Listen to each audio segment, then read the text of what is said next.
noches, bienvenidos a un nuevo programa de Tiempo Extra, cuando el reloj marca las 20 horas en punto y ya estamos con este otoño en la República Argentina, se siente el clima, empieza a bajar la temperatura, hay que salir abrigado bien temprano de la mañana, pero el escenario político-económico sigue caliente igual, todo eso a pesar del clima meteorológico. Pero vamos ya a meternos con los temas de esta noche porque tenemos mucho para acompañarte hasta las 21 horas como es habitual y hay que hablar de la alimentación y de qué está pasando también con la alimentación de los argentinos en medio de este contexto económico y social. ¿Qué es lo que se está dejando de comer? ¿Qué pasa? ¿Qué genera también en el conjunto y en la sociedad dejar de comer ciertos alimentos por falta de acceso? Porque están caros, pienso en la carne, pienso en los lácteos. Bueno, de eso estamos hablando y eso va a ser lo primero que vamos a mencionar en esta noche. Y poneme las noticias que tenemos ahí preparadas de lo que está pasando con los registros sobre esta información de los últimos días. Ahí lo tenemos, mirá.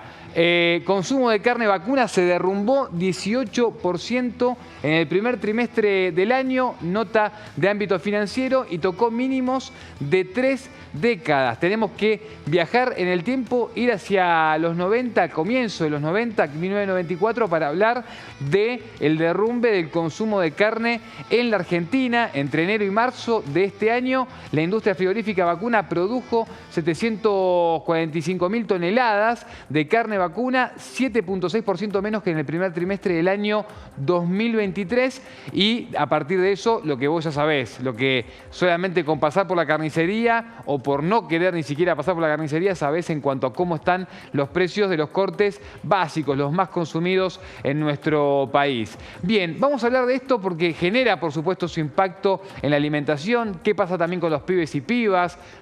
Venimos hablando mucho también de la situación de los comedores y la falta de llegada de alimentos, pero de todo esto nos puede hablar, que ya está en contacto, Paula Amiano, que es nutricionista y está en línea. Paula, ¿cómo estás? Buenas noches. Acá Nicolás Márcico y el equipo de Extra Televisión te saluda.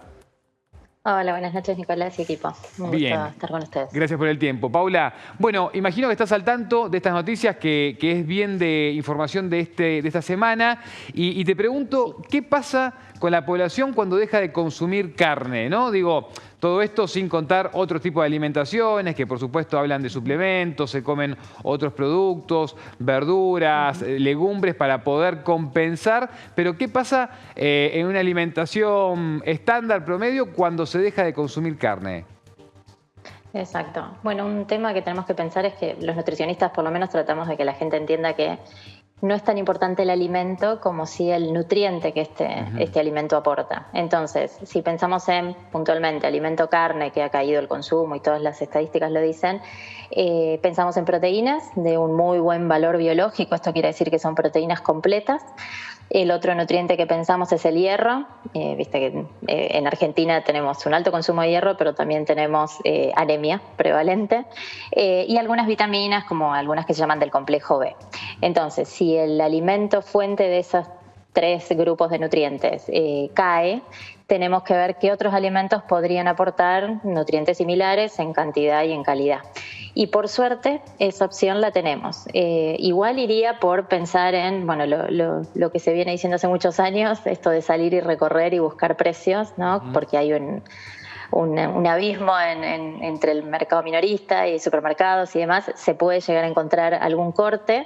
El tema es después saber cocinarlo, Entonces por ahí encontramos cortes de carne más baratos o más económicos, pero por ahí no son los que estamos acostumbrados a consumir, y eso creo que es un rebusque que podemos buscar o intentar. Pero te decía, alimentos que lo reemplazan, de hecho existe gente que elige consumir una dieta de tipo vegetariano, vegana, y los nutricionistas asesoramos en eso, o sea que no tenemos problemas, si se quiere, en cubrir esos nutrientes.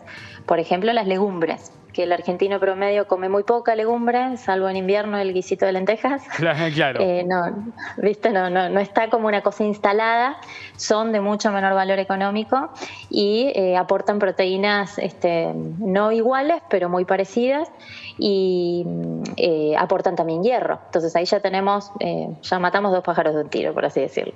Y después tenemos muchos vegetales también, que si uno busca vegetales de estación, Ahora, también los vegetales han hecho una curva de precios enorme, la lechuga, por ejemplo, pero si caemos en la selga o en el brócoli o en la espinaca, son alimentos que aportan hierro, y si los incorporamos todos los días, además nos aportan otras cosas, ¿no? Pero sumados a alguna fuente de vitamina C, ese hierro se absorbe muy bien y sería otra estrategia de reemplazo. Paula, con este contexto, ¿no? Digo, y cuando se habla mucho de la alimentación, sobre todo también de los chicos, de las chicas, y la preocupación que hay sobre ese tema, digo, ¿qué información tenés vos? ¿Qué registro? ¿Qué es lo importante consumir en esos primeros años? Pienso en infantes, en pibes y pibas que van a la primaria, adolescencia también, porque digo, sabemos que estamos en un contexto que se complejiza el acceso a muchos alimentos. Vos mencionabas recién lo de la lechuga, y hay familias para las cuales se hace imposible acceder incluso a las verduras básicas que fueron las de, todos los tiempos, ¿no? Y en ese sentido, digo, ¿a qué hay que estar atento? ¿A qué tendría que estar atento el Estado Nacional? ¿Cuáles son los alimentos que no se pueden negociar en épocas de formación, en épocas madurativas, de crecimiento también? Sí. Sí, bueno, nosotros en etapa de crecimiento hablamos de nutrientes críticos, le llamamos así, críticos en el verdadero sentido de la palabra, ¿no? Bueno, estos sí o sí hay que cubrirlos. Y otra vez aparecen los mismos. Los lácteos aportan calcio, por ejemplo, que es esencial para la formación ósea, para la estructura final del esqueleto. Así que en etapa de crecimiento es un nutriente crítico el calcio. Y después tenemos el hierro nuevamente, necesario para un montón de funciones del organismo, no solamente para transportar oxígeno, sirve para muchas cosas, y en la etapa de crecimiento es otro nutriente crítico. Y las proteínas que te nombré antes son como los ladrillitos que dan nuestra estructura, así que también crecimiento, maduración, desarrollo son fundamentales. Pero como te contaba antes, más allá de los alimentos que uno maneja habitualmente, como decir, bueno, calcio lo encuentro en los lácteos, el hierro en las carnes, las proteínas en las carnes y en el huevo, insisto con el consumo de alimentos vegetales que pueden llegar a cubrirlos, o de alimentos buscando precio que lo puedan reemplazar. Por ejemplo, de nuevo, los vegetales también aportan calcio, las semillas, que es otro grupo de alimentos que no tenemos por ahí la costumbre, y hay semillas muy económicas que se venden incluso de a medio kilo, y sabiendo cómo utilizarlas en tostadas o hidratadas, que es la forma de aprovechar todo lo que nos aportan, podrían tratar de ayudar. Sé que en niños esto es más difícil porque no es habitual, pero creo que es una cuestión de cambiar un poco la cabeza y empezar a buscar alternativas que la naturaleza nos ofrece. Y bueno, es nuestro rol, el del nutricionista, hacer la educación alimentaria para que la gente sepa, ¿no? Y este momento que ustedes están incluso dando acá en el programa habla de eso, de tratar de buscar alternativas entre todos, que se puede. Paula, te agradecemos mucho este tiempo con Extra Televisión, te mandamos un abrazo grande. Gracias. Gracias a ustedes por el espacio. Gracias, buenas noches. Bueno, y eso también, por supuesto, a partir de la baja de la producción y del consumo, también hablamos de cómo está la alimentación en nuestro país en este contexto. Pero otra información que tiene que ver con lo que está pasando también en términos regionales e internacionales, y en un rato también se lo voy a preguntar esto a Guillermo Moreno, que ya estamos con la mesa armada para todo el análisis y la información de este cierre de día acá en Extra TV, tiene que ver con una comunicación, una información que viene desde Estados Unidos, que difundió la CNN y que tiene que ver con una normativa del gobierno estadounidense. Mira, pongamos la información ahí de fondo. Esto es información de una nota directamente de la CNN en español, y que lo que dice es que el gobierno de Estados Unidos decidió hoy miércoles restaurar algunas de las sanciones sobre el sector del petróleo y gas de Venezuela, y esto lo informaron, ¿no?, algunos funcionarios del gobierno de Joe Biden a la CNN, y nosotros por supuesto acá estamos compartiendo parte de la información de la CNN en español. El anuncio lo que supone es el vencimiento automático de la licencia 44 que expira este jueves 18 de abril y que permitía a la mayoría de las compañías petroleras del país norteamericano hacer negocios en Venezuela, y a petroleros también de Venezuela, la estatal energética, vender su petróleo en Estados Unidos y utilizar su sistema financiero para pagar a acreedores y cobrar deudas. Salió la respuesta, y esto es de hace un rato, nada más, de Telechea, que es el hombre a cargo de la filial, ¿no?, de petróleo en Venezuela, una suerte de ministro, ¿no?, que tiene ese nombre y esa figura, y dijo lo siguiente. Te dice que seguimos avanzando, seguimos creciendo. Venezuela, como los decía temprano, con licencia o sin licencia, va a seguir creciendo. Y aquí lo estamos demostrando. En minutos antes acaba de salir un resumen de lo que es la licencia 44A.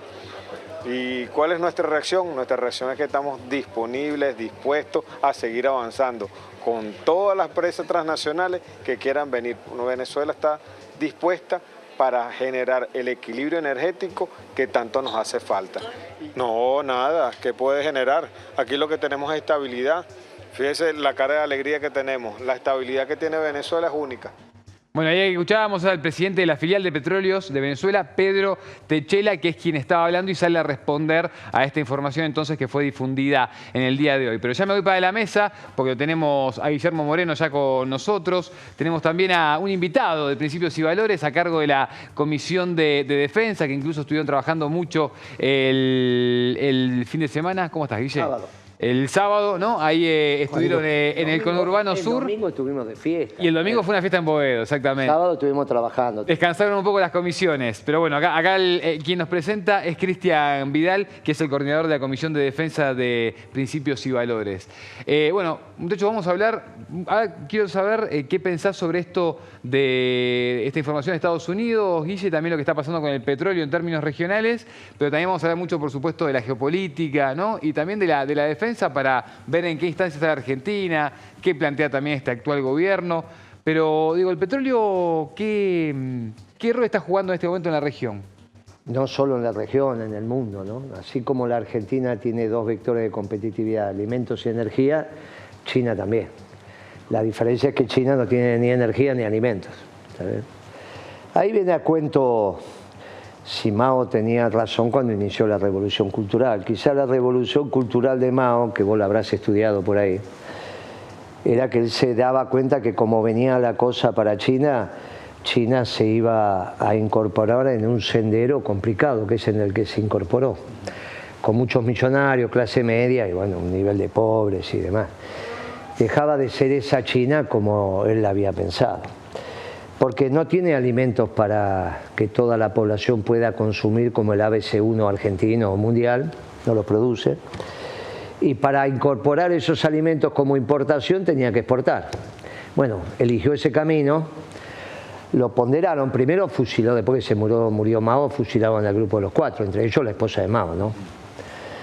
Pero quizá Mao tenía razón y esta China es un incordio. Esta China, que la China que le gusta a Kicillof y algunos más, es un incordio. Incluso es un incordio para el mundo, ¿eh?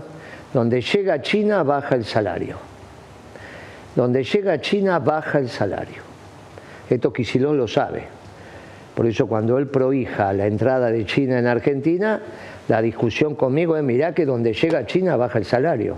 Bueno, pero donde llega China baja el salario medio. Porque te irrumpe con su manufactura, te destruye la industrialización y aparte es un esquema productivo extractivista desde ellos. Por ejemplo, en Río Grande planteaban hacer el puerto, lo que hicieron en Perú, pero ahí tiene otras características. Planteaban una fábrica de urea. Hasta ahora a vos te suena bien, el puerto y la urea. Sí. Pero entonces me transforman el gas en urea y se lo llevan. Tanto gas me sobra. Te estoy hablando en aquel momento, todavía Vaca Muerta no estaba. E incluso con Vaca Muerta, ¿nos sobra gas? ¿Estás seguro? ¿Estás seguro? ¿Estás seguro? Porque a este precio del gas te sobra. Pero si yo quiero que el pan esté barato, le tengo que dar gas barato a la panadería, ¿no? Salvo que vos le quieras dar el pan caro o la leche cara, porque la Serenísima finalmente es una empresa de logística. Agarra la leche, la lleva a la usina, de la usina lo lleva al centro de distribución, del centro de distribución a la esquina de tu casa. Sí. Todo eso es gasoil. O sea, si vos tenés el gasoil caro, ¿cómo querés tener la leche barata? No tenés que pensarlo vos esto, lo tenemos que pensar los que de alguna manera están en el gobierno. Pero también está bien que yo lo piense para poder comunicarlo y que lo pensemos todos. Pero si no, sí tiene que saber esto.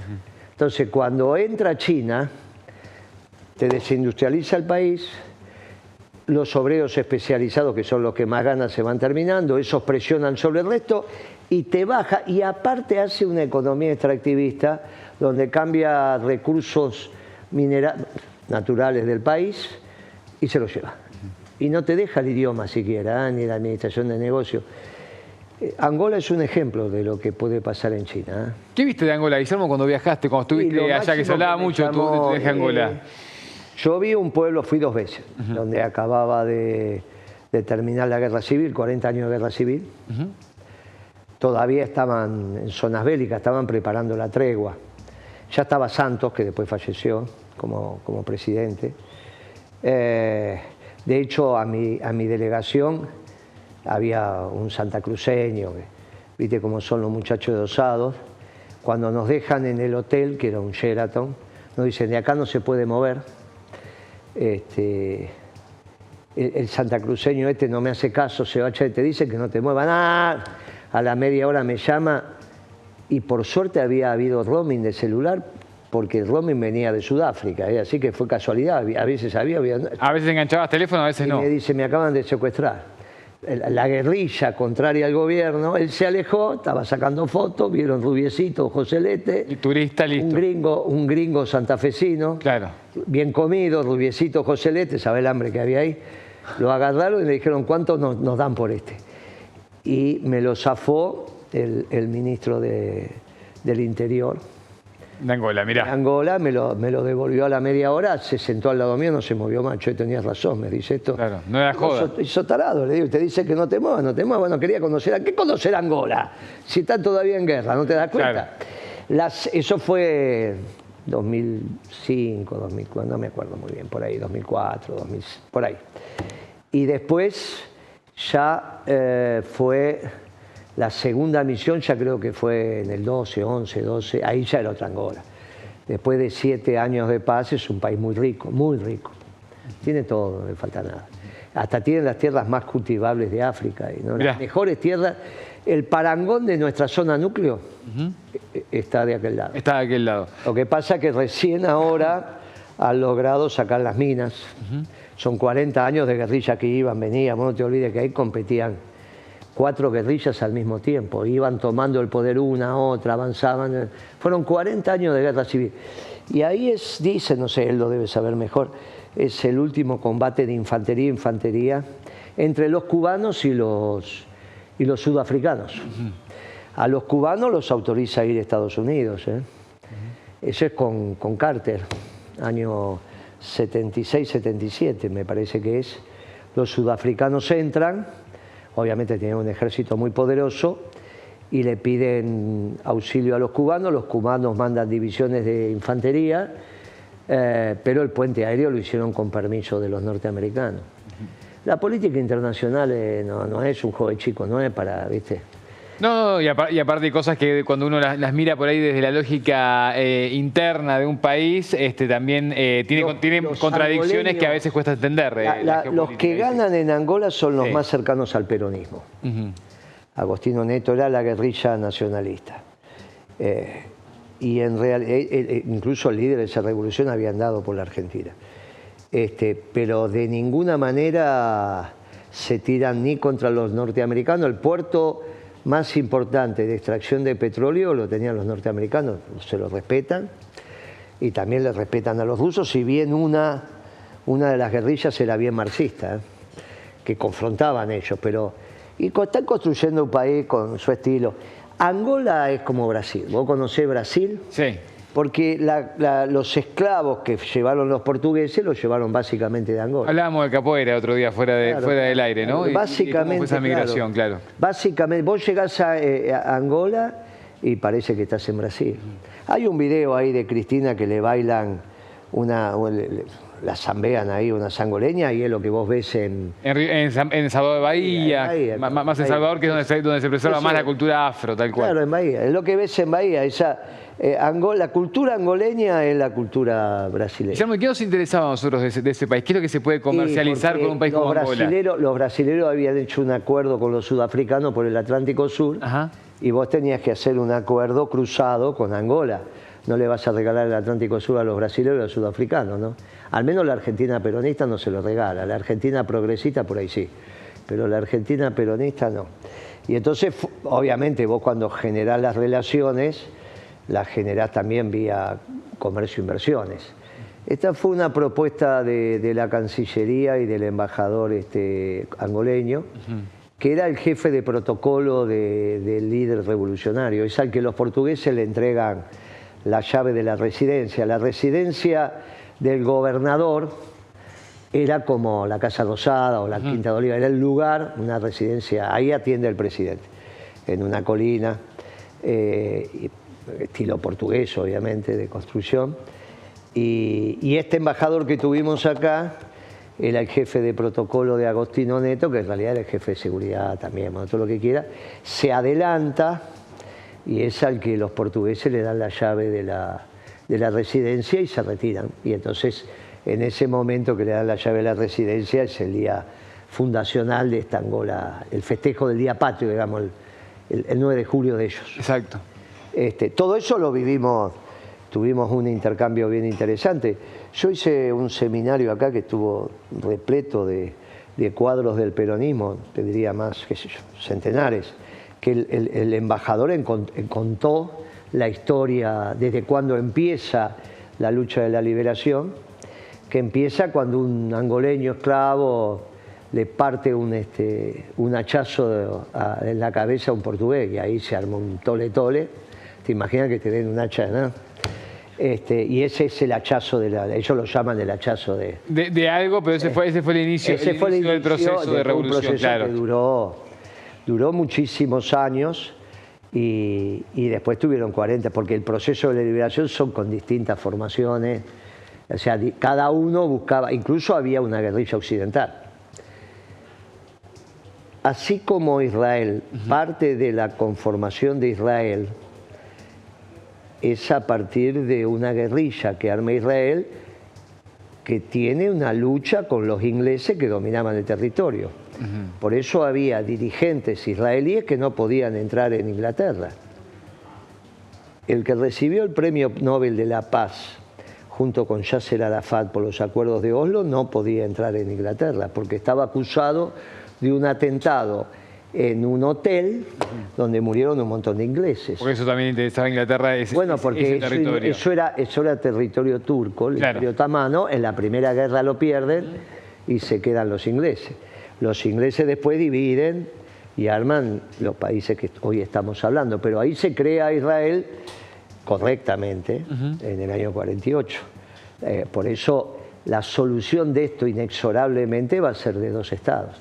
Por eso se equivoca, ahora vamos a profundizar este tema con Cristal, se equivoca Milei decididamente en el comunicado que saca. Primero porque no está leyendo lo que está pasando. El mundo va hasta la solución de dos estados.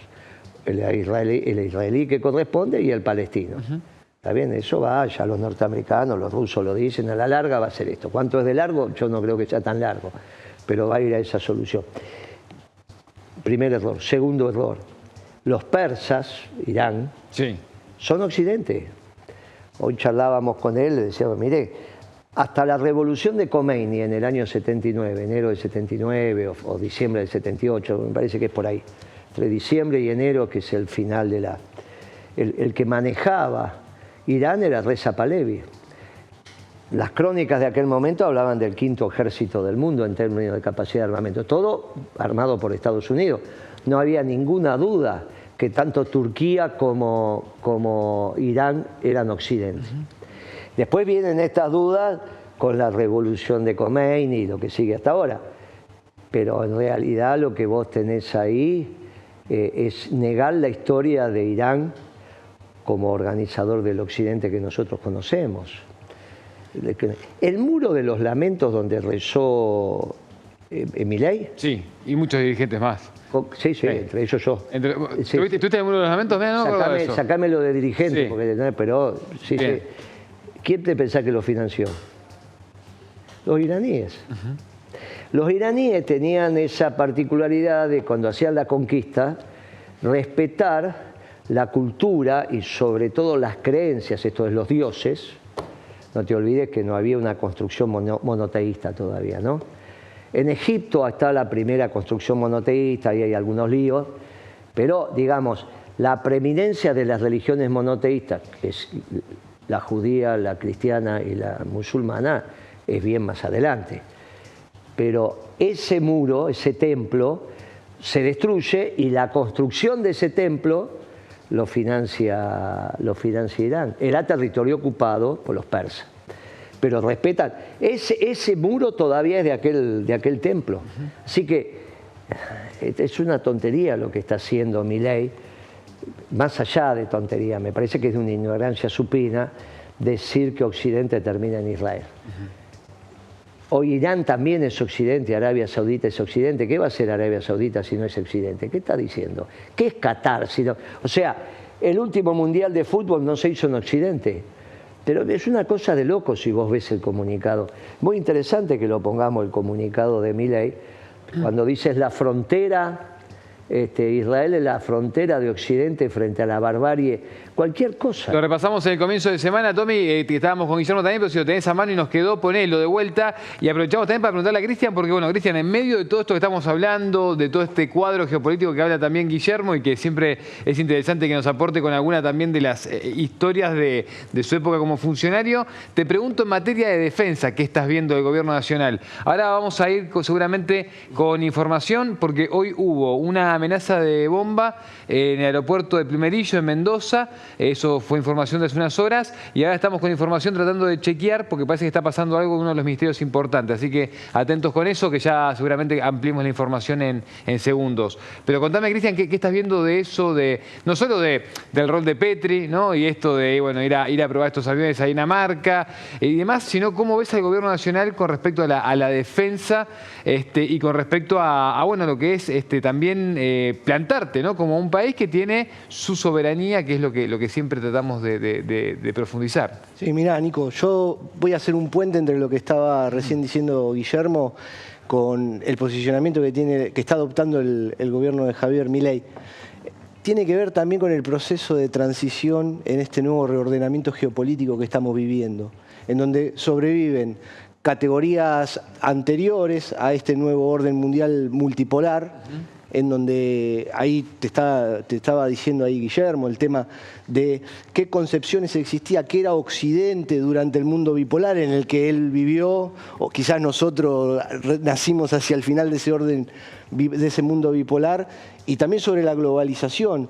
Pero en este reordenamiento geopolítico que vos ves a escala global, en donde los mismos Estados Unidos aceptan este nuevo orden multipolar y se buscan colocar a la cabeza, tenés expresiones o declaraciones respecto de los ataques de drones y misiles de Irán hacia Israel, tenés a Estados Unidos diciendo ya está, esto se termina acá, básicamente, por una cuestión de que termina siendo, en principio, un conflicto entre dos estados que están defendiendo sus intereses nacionales dentro de este Occidente ampliado que suele mencionar Guillermo, y al mismo tiempo también sabiendo de que para desescalar en la situación en la región se reconoce que, diremos, Irán termina generando una represalia acotada, medida, respecto de los hechos de abril en donde Israel atacó ese edificio anexo a la embajada iraní en Damasco, donde murieron incluso generales de la famosa fuerza Quds iraní. Entonces, la posición que termina adoptando el gobierno de Javier Milei tiene que ver con esas viejas categorías y con un alineamiento hacia Estados Unidos. Yo creo que incluso se alinea más de lo que le piden, que también nos pone a nosotros en una situación de fractura respecto de nuestra posición histórica de no injerencia en los asuntos de otros países.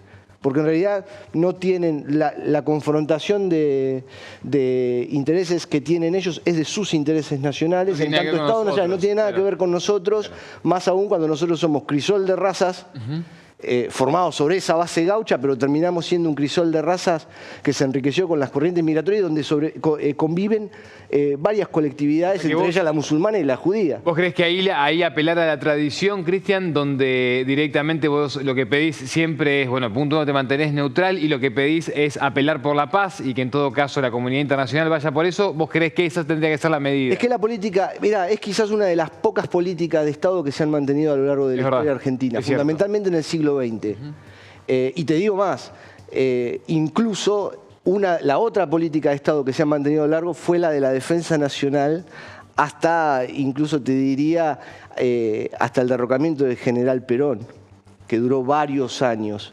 Pero respecto del tema este que está en cuestión, la política exterior argentina de no injerencia en los asuntos de otras naciones tiene que mantenerse.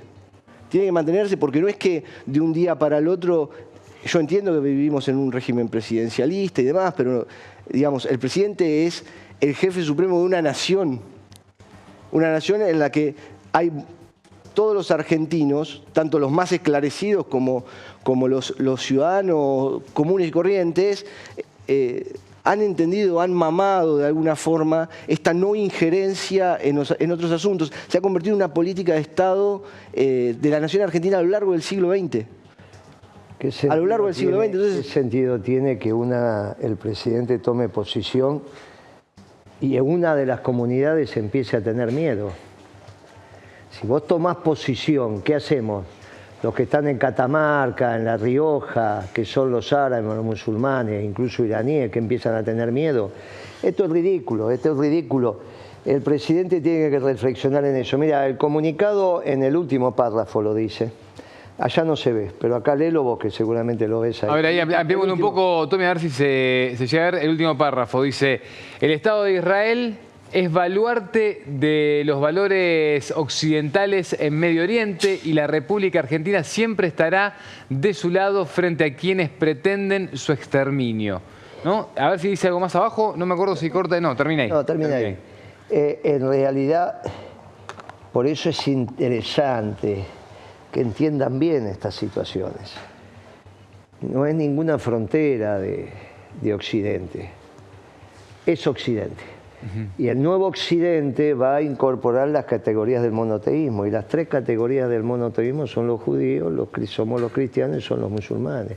Y nos encontramos. Después tenemos diferencias de rito, diferencias, ¿está bien? Pero nos encontramos. Y lo ideal para la Argentina es que los judíos se casen con los árabes. Va a ser muy divertido lo que salga de ahí. La Argentina es el país que más matrimonios entre cristianos y judíos tiene. ¿Sabías eso? No, Claro. no, lo podía imaginar, pero no sabía, no tenía el dato concreto. Es el país donde más católicos o cristianos porque se casan con judíos. En Argentina hay unos cristianos, son obviamente un rito no del más numeroso, pero son cristianos con rito judío. ¿Me entendés lo que te digo? Son cristianos con rito judío.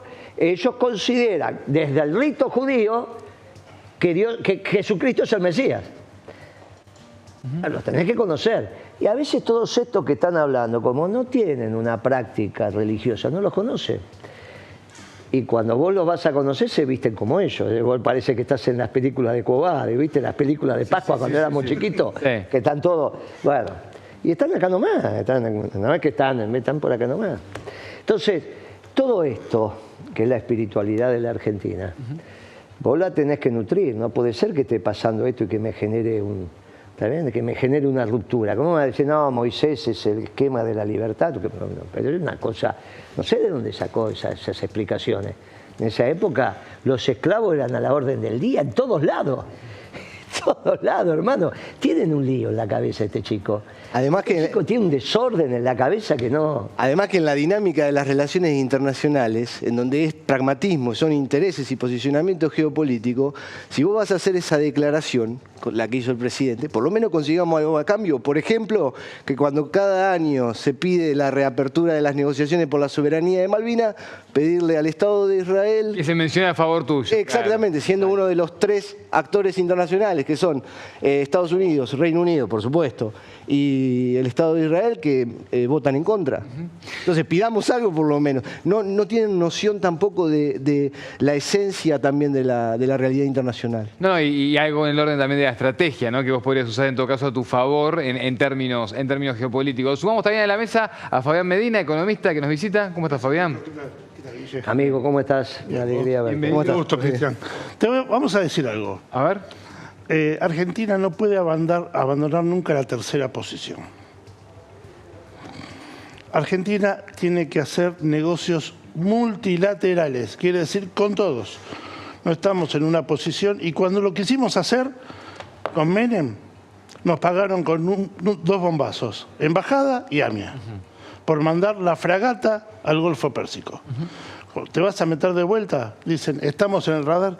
Estuviste en el radar, no estabas. Cuando vos te metés y dejás la tercera posición de lado, te metés en un conflicto adentro. Nosotros, a ver, cuando hay conflicto bélico a nivel económico, tenés 2 variables que son las que explotan en el mundo. Alimentos, hidrocarburos. Tenemos un error garrafal a nivel hidrocarburos. Únicamente YPF se va a buscar lo que es vaca muerta, no convencional, y va a regalarle a la gente de los amigos, empezando por Techín, los pozos convencionales de YPF. Los pozos convencionales de YPF te cuestan 2,50 explotarlos. Y vos tenés que usar eso para exportar petróleo y generar las reservas, porque el petróleo va a subir. Claro, o sea, vos lo que decís también es que, claro, aprovechar eso, que son justamente las 2 cosas que tenemos, y hay un conflicto bélico en algún lugar, es lo que vos le podés ofrecer a esos países. Lo que Guillermo lo sabe tanto como yo, o mejor dicho, lo sabe más que yo. Yo, si vos desde Comercio, Secretaría de la Producción o como quieras llamarlo, implementás vía el vice préstamos productivos a las empresas para que puedan terminar de hacer alimentos procesados desde el interior del país, los largás al mundo y largás alimentos procesados, que es lo que el mundo te va a pedir ahora. Lo mismo que el petróleo y los combustibles ya directamente refinados. ¿A qué vamos a jugar? A ver, este hombre se fue, bueno, hombre es una forma de decirle, porque tiene mi edad. Se fue y compró 24 aviones, de los cuales 16 funcionan y 8 lo traen como repuestos, porque saben que no funcionan, y como es un avión de 40 años, no se hacen más repuestos.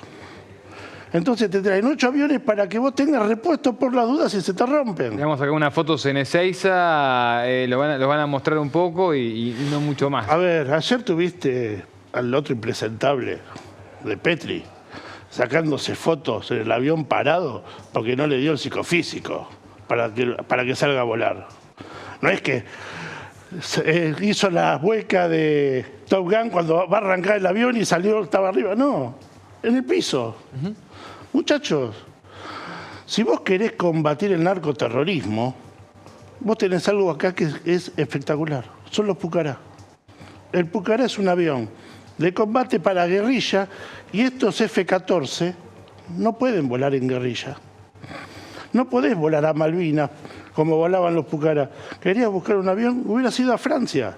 Francia tuviste sobradas muestras con los Mirage. Tuviste Mirage común, Mirage 3, 5, Dagger. Hoy los Mirage te están haciendo los 2000-9, claro, que son de la misma tecnología, no tenés que invertir nada. Acá tenés que invertir en pistas, tenés que invertir en infraestructura.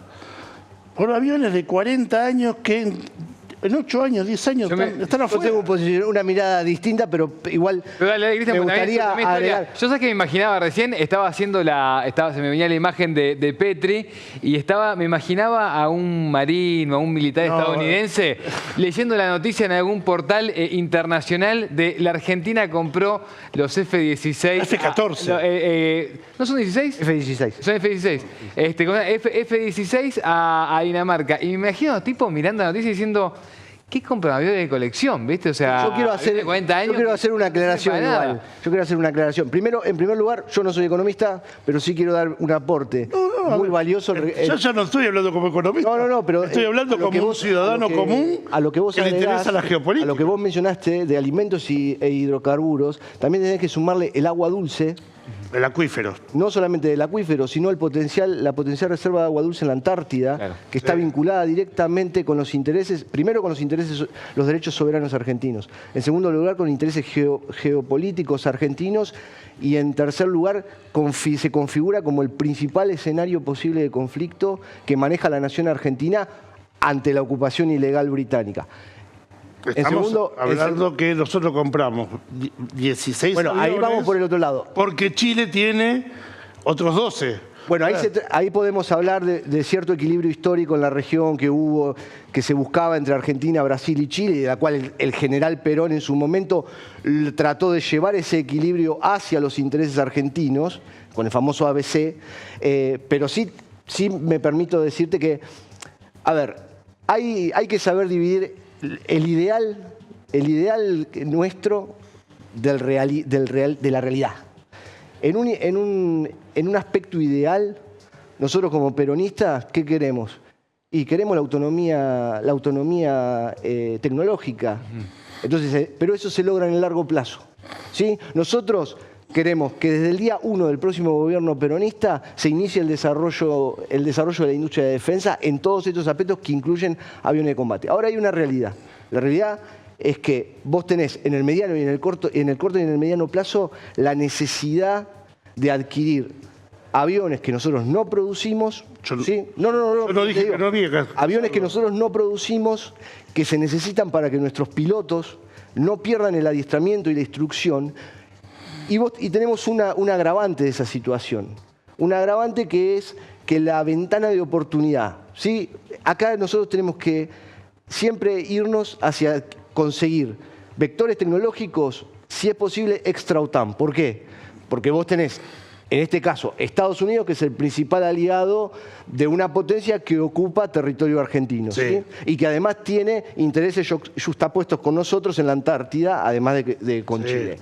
Ahora, la ventana de oportunidad que nosotros teníamos, ejemplo, para adquirir en el corto y en el mediano plazo cazas multirol rusos, porque es un caza multirol lo que se buscaba, se perdió en el 2022 cuando cuando se inicia la guerra en Ucrania. ¿Sí? Ahora bien, por el otro lado vos tenés una necesidad, tenés también una dependencia económica, porque Macri nos puso nuevamente, nos endeudó nuevamente con el Fondo Monetario Internacional. Entonces existe una situación en la cual, dentro de las alternativas que se manejaban, el F-16 termina siendo una opción. Mala, buena, ¿qué tiene como negativo? Y tiene como negativo la dependencia tecnológica, que justamente está enfocada hacia Estados Unidos, principal aliado del Reino Unido. Hay un dato que hay que tener en cuenta. Como avión, no es malo. Es quizás menos moderno que las versiones de F-16 chilenos. Según dicen, hay que verlo, circula que hay dentro de las actualizaciones que se están haciendo, yo no soy un técnico en aviónica, pero dentro de las actualizaciones que se están realizando referentes a estos F-16, se dice que nos pondrían en un buen nivel de vanguardia frente a la región. Ahora bien, teníamos la opción del JF chino. Teníamos el JF-17 chino, que salían 0 kilómetros, salían más barato que estos, con tecnología nueva, por un lado, y además que esta gente no le interesa, pero vamos a decir la realidad. FADEA, la Fábrica Argentina de Aviones de Córdoba, durante 2023 hizo 10 Pampa, y los que te vienen a comprar Pampa ahora es Chile. Está bien, pero eso implica un desarrollo que se inició en los 80. Pero ya lo tenés. Pero es un avión de entrenamiento. Pero Chile lo que te está pidiendo es que los entregues armados. No únicamente de entrenamiento, sino con armamento. Bueno, ahí es donde entra el armamento que se le compra a Estados Unidos, supuestamente, ¿no? Respecto de los F-16, pero él está hablando del Pampa. El Pampa ya tiene una versión artillada. Sale artillado. Consecuente, con un plan de modernización y lo está comprando Chile. Lo podemos. Pero es un avión de entrenamiento avanzado. Está bien, pero no salgamos de áreas. Estamos hablando de el Pampa no podía garantizar la defensa aeroespacial. No, pero estamos hablando de tres cosas distintas. Vos tenés un desarrollo tecnológico, por un lado. Por el otro lado, vos necesitas combatir narcotráfico, las avionetas. El F-16 no puede combatir con las avionetas. Por eso tienes la Fuerza Aérea, tiene los Tucanos, y a su vez tenés los Pucará, que son para guerrilla, que podés combatir y podés correr las avionetas. Originalmente los Pucará se concibieron para combatir a la guerrilla. Hoy por hoy se está desarrollando otra orientación operativa del Pucará. Las tres versiones. Pero el F-16 no es para eso. Pero no, es para otro ejemplo. En el corto y en el mediano plazo, escenarios posibles de conflicto, como por ejemplo garantizar el aeroespacio argentino frente a potenciales agresores extranjeros. Es para suplantar los Mirage 3 y los Mirage 5 5 que salieron de funcionamiento en 2016 y todavía tenés A4Q y A4R, Skyhawk, de las guerras de Vietnam funcionando en la Brigada Aérea de Tandil, donde, oh casualidad, van los 16 F-16. Los Mirage fueron desprogramados en 2015. ¿Sí? Te estoy diciendo que están funcionando. 2016 lo dejaron de, lo desprogramaron. Fue desprogramado completamente. Pero no lo estamos operando al Mirage. ¿Podrían usar esos? No quedaban muchos y además... Pero lo que te están funcionando... Los Mirage quedaron desactualizados. Disculpame, los Mirage quedaron desactualizados incluso ya durante las relaciones carnales entre Estados Unidos y Argentina en la época de Menem. Incluso ya se notaban los ejercicios conjuntos que realizaba la Fuerza Aérea con Argentina, con la Fuerza Aérea estadounidense, las falencias que ya en materia de actualizaciones y de aviónica ya tenía nuestros Mirage. Ahora, yo comparto que en el día 1 ya hay que iniciar a largo plazo pensar en el desarrollo. En el cual entrena Estados Unidos para ir contra los similar a los MiG rusos, son los A4Q. Por la versatilidad y funcionalidad que tiene. Pero son para adiestramiento, para entrenamiento. Son para entrenamiento. Pero acá se siguen usando porque es lo único que te queda. Te quedan 5 A4Q, te quedan 4 Hércules. No son A4AR, es una versión. Es la versión posterior. En los 90. A ver, pero es lo mismo, son los que te quedan. Pero son distintas.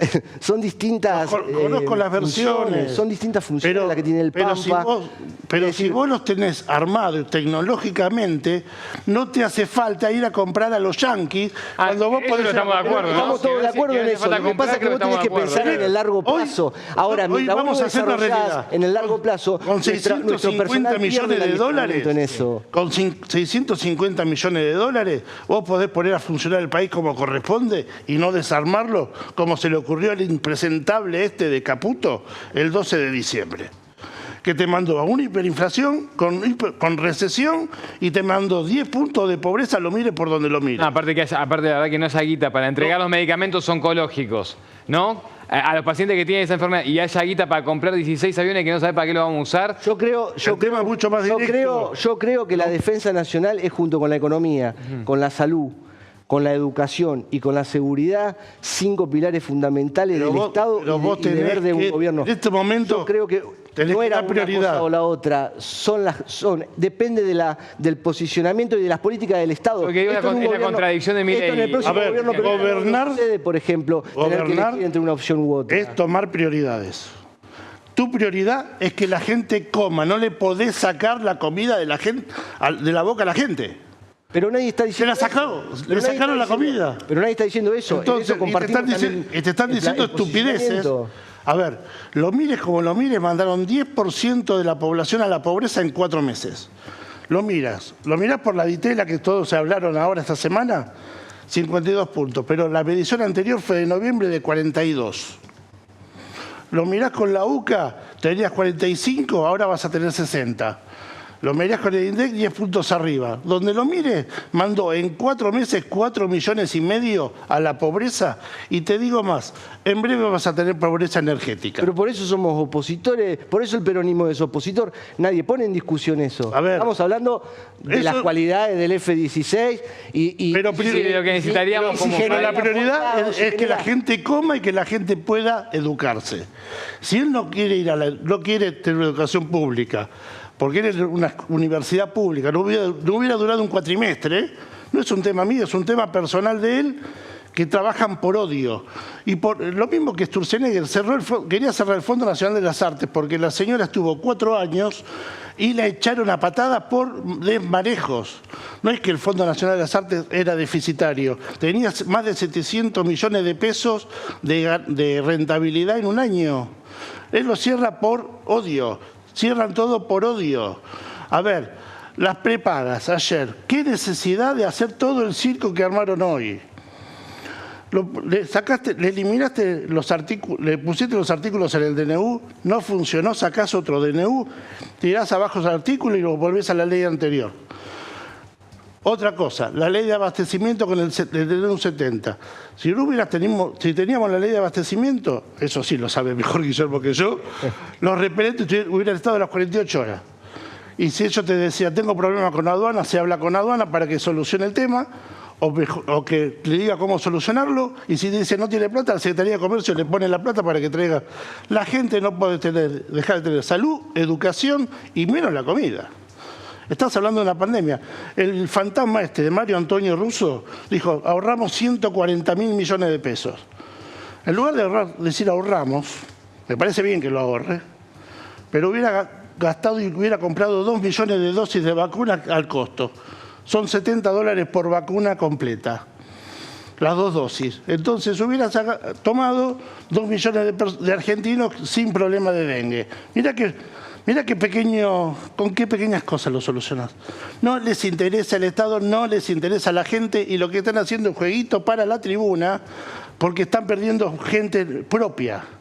Con el tema de las prepagas estaban perdiendo gente propia en la calle que le dicen, ¿y para qué queríamos la libertad si mirá lo que nos tocó? Con el tema de las prepagas que tocó el compañero, creo que lo del F-16 ya se agotó. Sí. No, pero está bien porque es parte, está bien también esta lógica de, bueno, no es, o sea, digo, hay ese también el debate, ¿no? Hay que elegir prioridades. No es por vos, ¿eh? O también hay que te pongo enfático. Todos los temas. No, el F-16 lo había empezado el gobierno anterior. Claro, estaba. Y bueno, sigo, bueno. Decime las prepagas, Guille, y te pregunto también si crees que hay mucho humo para la tribuna. Lo de las prepagas tiene algunas dificultades. Lo primero es la propia resolución que plantea la cartelización de las empresas en tanto y en cuanto de los estudios de costos salen que no podían tener los mismos precios. Ahora, Milei ahora me parece que nos estamos quedando sin tiempo, pero hay un video ahí de Milei de la semana pasada con un periodista norteamericano en Estados Unidos. Sí. Donde dice que los que utilizamos la teoría objetiva del valor somos amorales. O sea, los liberales, los marxistas y los peronistas somos liberales, marxistas y peronistas somos amorales. Ahora, su gobierno, entonces diferencia la teoría objetiva del valor, que las cosas cuestan en función de trabajo incorporado y por lo tanto hay que hacer costos, de la teoría subjetiva donde no se hacen costos y el precio lo pone la gente. Ahora, su gobierno acaba de sacar una resolución, porque el secretario de Comercio es su gobierno, donde habla de costos. Sí. Por lo tanto, su gobierno también es amoral. La contradicción teórica, decís vos que ya venís mencionando. Él hace un desarrollo teórico sobre la teoría objetiva y la teoría subjetiva, se enrola en lo subjetiva y su gobierno saca una resolución con la teoría objetiva, y la resolución firmada por el secretario de Comercio hace parte de la normativa de su gobierno. ¿Está bien? Porque el Poder Ejecutivo es unipersonal. Primer tema. Segundo tema. La Comisión Nacional de Defensa de la Competencia, que junto con el secretario de Comercio tiene las facultades del Tribunal de Defensa de la Competencia, que no se conformó, porque el artículo 44 de la ley que aplicaron en realidad habla del tribunal. Pero hay una resolución de la Corte que dice, entre la Comisión, el tribunal tiene estas facultades, pero el tribunal no se armó. Entonces la Comisión Nacional de Defensa de la Competencia le da un dictamen al secretario, en mi época era así, sigue siendo así. El secretario lo hace propio, se transforma en el tribunal. Hasta ahí está bien. Ahora, la ley actuante faculta para que si hay un delito ipso facto, en este caso cartelización de las empresas, la comisión, junto con el secretario, con una medida similar a una cautelar, no de fondo, con una cautelar dice, cese el delito, paren de esos precios por estar cartelizados, vuelvan a la situación anterior. No es lo que hace el secretario de Comercio. El secretario de Comercio dice en su resolución, vuelvan a la situación anterior. Ya la situación anterior es diciembre. Claro, de hecho, se dijo eso en el mensaje de Adorni hoy, claro. Escucha. Si no, hacemos un lío bárbaro. Entonces, sí. Vuelva a su situación anterior. Habló de eso, Guille, por eso te lo digo, para contemplarlo. Porque vuelva a la situación anterior, es diciembre. Y actualice por inflación. Eso es lo que dice la resolución. Sí. No tiene facultad el secretario de Comercio, ni esa ley se las da.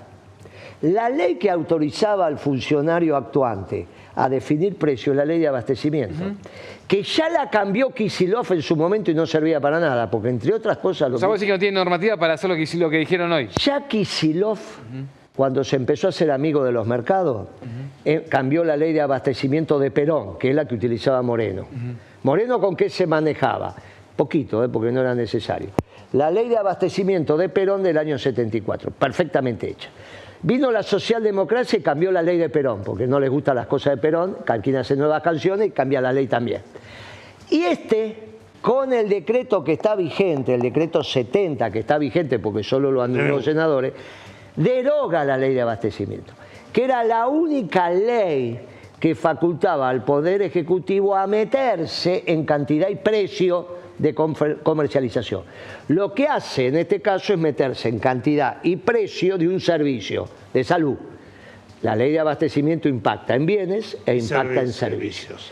Al derogar la ley de abastecimiento, no hay nadie en el Poder Ejecutivo, ni el presidente, que tenga facultad, salvo con un decreto de necesidad de urgencia, volviendo a poner la ley de abastecimiento, que tenga facultades para definir precios o tarifas. Con lo cual, lo que hizo el secretario de Comercio hoy es una barbaridad de burlos que son. La ley de defensa de la competencia te permite meter una cautelar. El tipo se va a tirar por el balcón, vos lo agarrás y dice, pare, la ley se lo prohíbe. Listo, el tipo se queda así. Siéntese, no, usted no me puede ordenar sentarme porque no tiene marco normativo para obligarme a hacer las cosas. El marco normativo era la ley de abastecimiento. Estas bestias, claro. La ley de abastecimiento no la derogó ni Cavallo, porque cuando se dio cuenta el mamarracho que iba a hacer, paró todo, derogó la mayoría de las cosas, menos el inciso 22 de uno de los artículos, el inciso C del artículo. Uno solo me dejó con ese nosotros, que tenía que ver con la logística. Porque si vos no tenés ley de abastecimiento, te puede pasar lo de Chile, que la logística te para todo. Entonces, Cavallo se dio cuenta que en el momento se le armaba un lío bárbaro si de repente los camiones que iban para el sur se le ocurría no salir. Entonces vos te quedabas sin abastecimiento. Entonces dijo, no, pare la mano. Cavallo derogó un montón de artículos de la ley de abastecimiento, menos el inciso C, no importa. De ese es lo que agarramos en la Secretaría de Comercio, empezás a tirar de piola y con eso te alcanzó y te sobró. Como derogó la ley de abastecimiento, no hay nadie en el Estado argentino hoy que pueda definir precio y cantidad. Lo que hay en la ley de defensa de la competencia dice, paren. Bueno, retrotraigan. Retrotraer tampoco pueden, porque si vas a diciembre del año pasado tenés 60 o 70 puntos de inflación o más por los medicamentos. 90.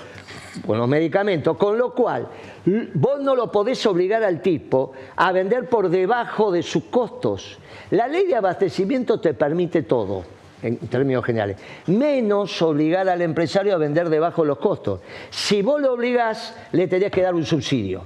Contra el subsidio, vos sí lo podés fijar el precio y decir, yo le compenso contra los costos más margen de ganancia justo y razonable. Eso la ley te lo permite. De ahí viene la lógica de los subsidios. ¿Y por qué es una barbaridad que le paguen subsidios al sector energético sin hacer costos? Porque no hay legislación que avale que el Estado regale plata si no hiciste costos. Claro. Bien, ahora, esto ya viene desde el gobierno de Macri, el gobierno de Alberto y ahora. En realidad, viene del año 92. Chicos, me queda un minuto. En este esquema, no, porque yo hacía costos de energía. No. En este esquema, lo que acaban de sacar, donde las empresas tienen que retrotraer a diciembre y ajustar por inflación, eso no tienen facultades para hacerlo. Lo hicieron de brutos que son. Pues sí, que termina en la Corte Suprema. No, lo que van a hacer las empresas, no sé por qué se pueden poner a decir, bueno, lo vamos a hacer igual, eso no importa. Te estoy diciendo los tipos que nos están gobernando. No tienen ni idea, ni el secretario de Comercio, tal cual, ni su legal y técnica, ni lo del Ministerio de Economía. Estamos en un gobierno de inútiles. Tenés obviamente un presidente que está chapita y tenés un ministro de Economía que es un muchacho que tiene un problema con el juego. Lo que pasa es que en vez de ir al casino le gusta timbear con la guitarra. Y la Argentina, te aclaro una cosa, Macri. Haceme cierre ahí. Macri terminó, con esto termino. Sí. Macri tardó un año en endeudar el país en 30.000 millones de dólares. Milei tardó 3 meses. La deuda hoy es 30.000 millones de dólares más que cuando arrancó.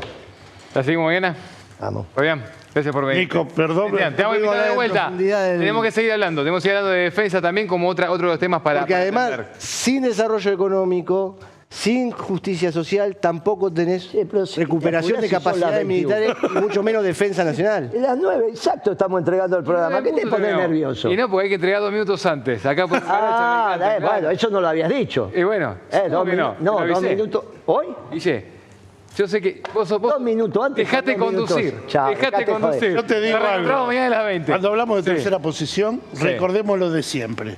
Ni yanquis, ni marxistas, eso desde ya. peronistas. El problema que tenemos con los peronistas es que no se dejan conducir. Ese es. Mirá Mañana a las 20 horas. Lo van a conducir los socialdemócratas. Este de Kicillof son tremendos. Chao.